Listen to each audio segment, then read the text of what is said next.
Let me start with the most surprising thing I've learned in over 20 years of working as a relationship psychologist. Most men think they know exactly what women want, and most men are wrong. Not because they're bad partners, not because they don't care, but because nobody ever sat them down and explained it clearly. There's no manual for this. No one taught you. And honestly, most women don't even say it out loud, even when they feel it deeply. I'm Jill Guerin, and I've spent more than 2 decades working with couples right in Canada. From Vancouver to Halifax, from young newlyweds to people in their 60s and 70s who've been together for 40 years and still feel like strangers in the same bed. I've sat across from thousands of men who genuinely wanted to do better, to be better, but simply didn't know how to reach their partner anymore. Today, I'm going to change that for you. In the next few minutes, I'm going to show you 7 specific places on a woman's body. Places that go far beyond the physical. Places that, when touched and respect, unlock something emotional, something deep. And I'm going to tell you right now, most of you will be surprised because none of these 7 places are what you're probably thinking. Here's the thing I want you to understand before we get into it. The female brain doesn't separate physical touch from the emotional meaning. For a woman, especially a woman in her 40s, 50s, or 60s, touch is never just touch.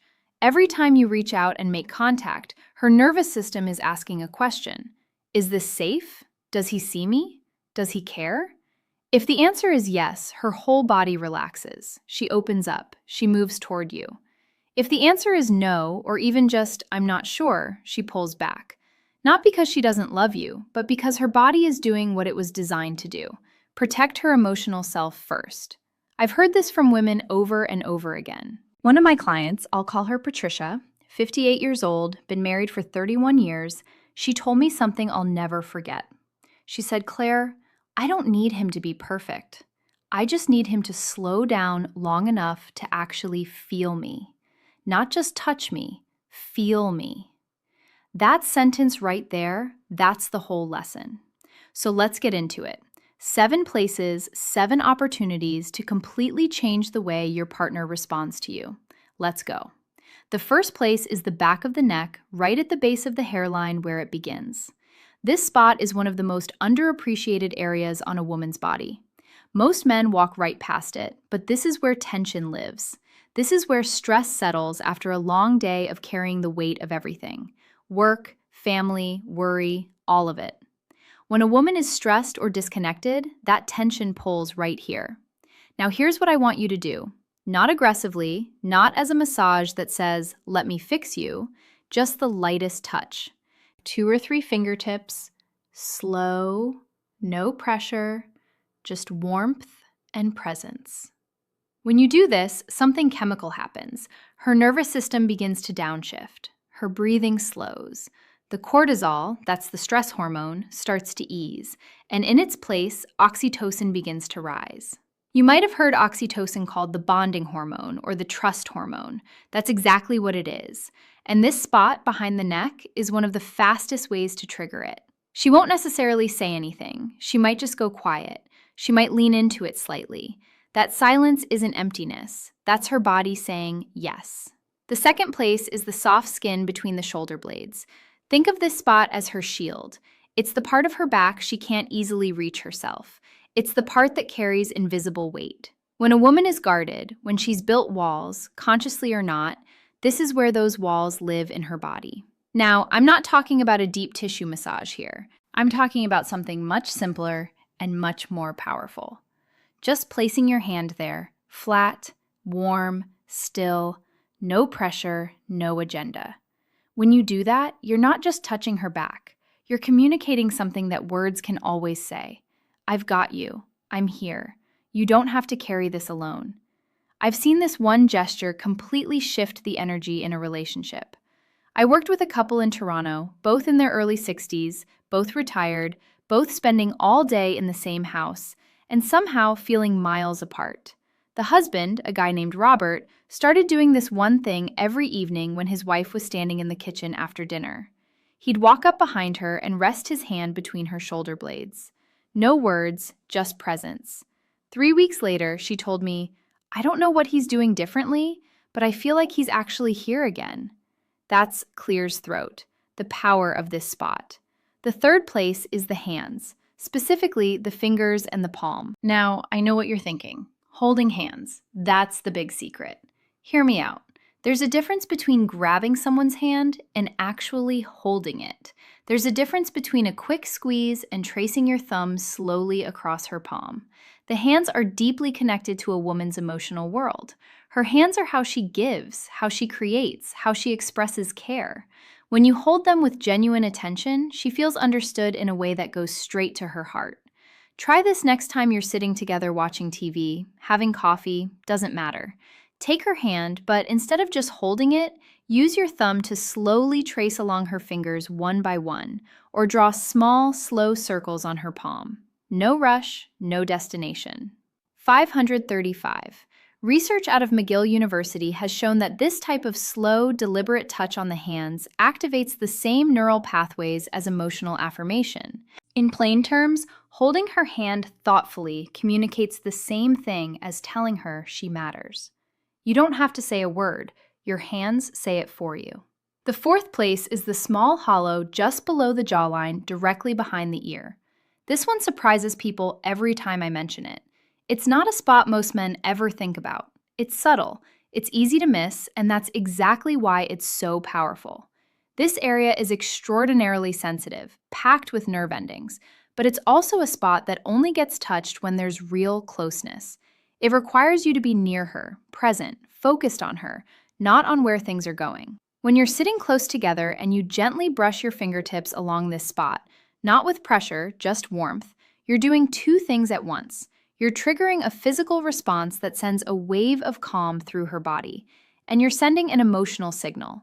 I notice the small things about you. I'm paying attention. Women feel this one differently than almost any other touch. It doesn't feel aggressive or demanding. It feels like being truly seen. And truly seen, that's one of the deepest needs a woman has in a long-term relationship. One thing I always tell the men I work with, if she doesn't lean into it immediately, don't push. This spot requires trust. If the trust is still being rebuilt, just be patient. Over time, as your presence becomes more consistent, she will. The fifth place is the inner thigh near the knee, far from any intimate area. Now, I want to be really clear about this one because the placement matters enormously. We're talking about the soft skin on the inside of the leg close to the knee, not higher, not rushing anywhere there. This area carries a lot of emotional weight for women, often without them even being consciously aware of it. A respectful, unhurried touch here communicates something very specific: closeness without pressure, desire without demand. The key is rhythm. Slow, even, like you have nowhere to be and nowhere to go. Like this moment is complete in itself. I've had women tell me that this kind of touch, when done with patience and respect, felt more intimate than anything else their partner had done in years, because it said something powerful without saying a word. I want to be close to you. I'm not rushing you. I'm just here. That message in a long-term relationship, especially as we get older, it can feel like water in a desert. The sixth place is the lower back, that hollow between the waist and the hips. The lower back is the physical center of a woman's body. It supports everything, it carries everything, and in most relationships, it goes completely untouched. When you place your huge gently on a woman's lower back, especially when you're standing behind her and your chest meets her back, something remarkable happens neurologically. The brain interprets that position as protection, as stability, as someone saying without words, "I'm behind you." Literally and figuratively, this isn't about control. It's about containment in the best sense, the kind that makes someone feel safe enough to let their guard down.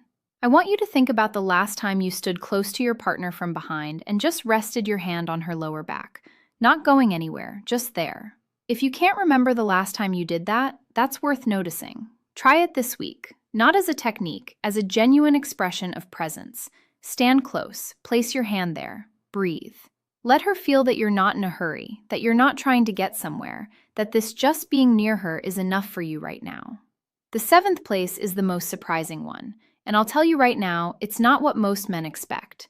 It's not the chest, it's the lower abdomen, the area around and just below the navel. This is the most emotionally significant area on a woman's body, and it's the one that gets overlooked most often. Men either skip right past it or only ever touch it in a way that signals they're headed somewhere else. Both of those are missed opportunities. The lower abdomen is where a woman holds her deepest sense of self. There's real neuroscience here. This area has a dense concentration of vagal nerve connections, which means it's directly wired to the body's emotional regulation system. When this area is touched with genuine care and slowness, it doesn't just feel physical. It feels like being held at the very core of who she is. I always describe it this way to the couples I work with. Imagine you're holding something irreplaceable, something fragile and precious. You wouldn't grab it. You wouldn't rush. You'd move slowly, with both hands, with complete attention.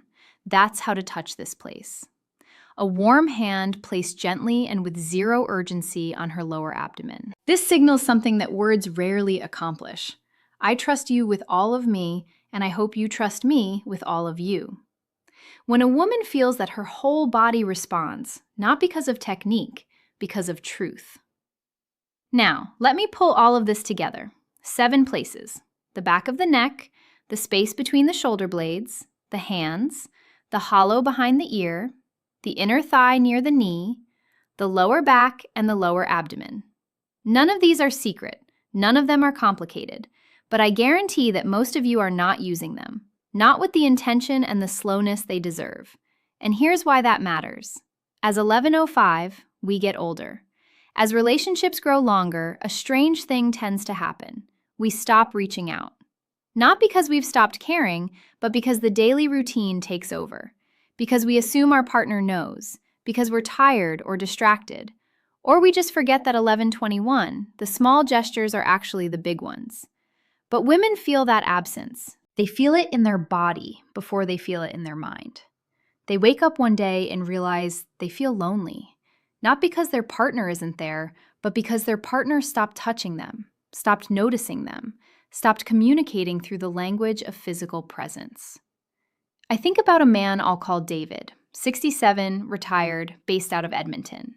His wife had been increasingly distant for about 2 years. He came to see me convinced relationship was just running out of steam. Maybe this is just what happens. I asked him a simple question. When's the last time you touched her without wanting something in return? He thought about it for a long time. I can't remember, he finally said. That was the whole answer. 12:09. We talked about these 7 places. He went home. He started small, just a hand on the back of her neck while she was reading. Nothing more. No words, no agenda. She looked up at him, and for the first time in a long time, she smiled at him the way she used to. 12:25. 2 months later, he came back in and told me, "She told me last week that she feels like I've come back to her, and honestly, I think I have." That's not magic. That's not a trick. That's simply the power of consistent, intentional, respectful physical presence. 12:41. Here's what I want you to take away from this. The problem in most long-term relationships isn't a lack of love. It's a lack of language. And I don't mean spoken language. I mean the language of touch. Slow, unhurried, genuine contact that says, "I see you. I'm here. You matter to me." 13:01. Women, especially women in midlife and beyond, don't respond to urgency. They respond to attention. They respond to being noticed in the details. They respond to a hand that moves like it has all the time in the world because being with her is the destination, not the starting point. And here's what the research consistently shows. And I've seen this play out in my own practice over and over again. Women have, on average, significantly more sensitive skin nerve receptors than men, particularly in the areas we talked about today: the neck, behind the ear, the fingers, and the lower abdomen. These zones aren't just physically responsive. They're emotionally wired. Touching these areas triggers oxytocin release. Yes, but more than that, they trigger a felt sense of safety. And safety is the foundation of intimacy. You can't have one without the other. A study done up at the University of British Columbia looked at touch patterns in long-term couples and found that the couples who maintained a regular, non-sexual physical contact, the kind that wasn't leading anywhere, just present and caring, reported significantly higher levels of emotional connection and relationship satisfaction, even when other areas of their relationship had challenges. The couples who had stopped that kind of contact, they consistently described feeling like roommates. Don't be roommates with the person you love. So here's where I want to leave you today. Start small. Tonight, if your partner is nearby, walk up to her and place your hand on the back of her neck. Don't say anything, don't expect anything. Just let your hand be warm and still. See what happens. Tomorrow, try the lower back, or take her hand and hold it slowly, deliberately, like you mean it. These aren't techniques, they're expressions of care. And the difference between a technique and an expression of care is everything, because she will feel the difference immediately. Women always do. The warmth in your hands is sometimes worth more than 1,000 well-meaning words. The touch that has no agenda, that asks for nothing, that simply says, I'm here and you're the reason. That kind of touch has the power to bring someone back to you, to bring you back to each other. It's never too late to start. I've seen couples in their 70s seconds completely transform their relationship with these simple shifts. I've seen women who had emotionally checked out start leaning back in. I've seen men who thought it was too late realize it wasn't even close to too late. You're watching this video. That already tells me something about you. You want to do better. You want to understand. You want your relationship to feel alive again. And it can. It will if you're willing to slow down, show up, and let your hands say what your words sometimes can't. Take care of each other. I mean that. If this resonated with you, please subscribe and hit the notification bell so you don't miss what's coming next. Every week, I do this 933S at a note jump to 1,547. Share real practical insights from over 20 years in relationship psychology. No fluff, no filler, just what actually works. I'm genuinely grateful you are here today. See you in the next one.